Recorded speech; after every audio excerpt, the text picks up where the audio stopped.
Good morning, class 10th. In today's class, we will discuss the third life process, circulatory system or the transport system in human beings. The main important functions of transport system are supplying oxygen from the lungs to the tissues, supplying substances absorbed from the digestive system to the tissues, removing carbon dioxide from the tissues to the lungs, removing waste products from the tissues to the kidneys, regulating the body temperature, distributing hormones and other chemicals to different parts of the body.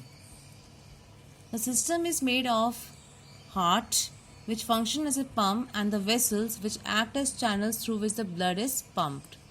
The main blood vessels are arteries and veins.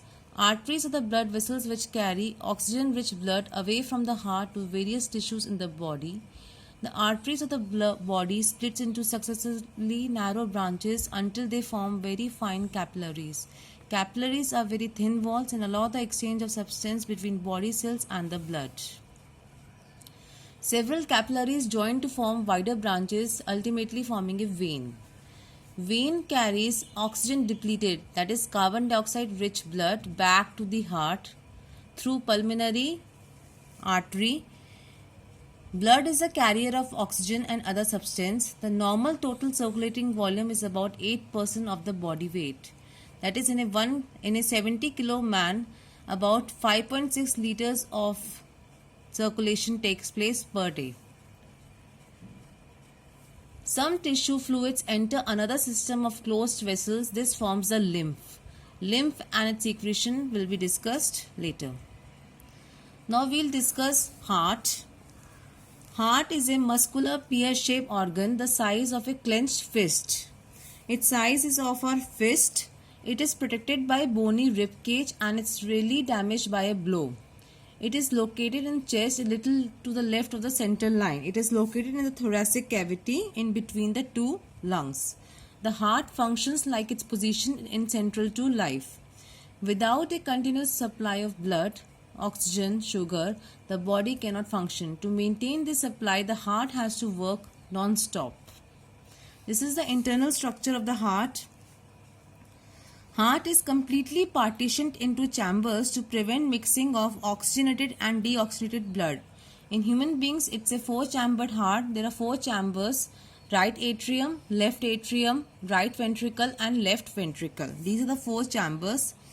2 upper chambers are small and thin-walled. These are called auricles.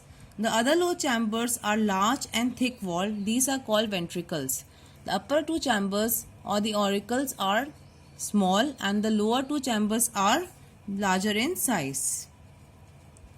An irregular transverse groove called coronary sulcus occurs between the auricles and the ventricles. Right auricle opens into right ventricle through an aperture guarded by a tricuspid wall. Right atrium is opening into right ventricle through tricuspid wall. Left atrium or left auricle opens into the left ventricle through a mitral wall or bicuspid wall. These are the 2 walls which are present between the 2 chambers. And the chambers are all divided and separated in order to prevent the mixing of oxygenated and deoxygenated blood. The blue portion which you are seeing contains the deoxygenated blood, which is the right side, and the left side contains or carries the oxygenated blood, which is the orange portion.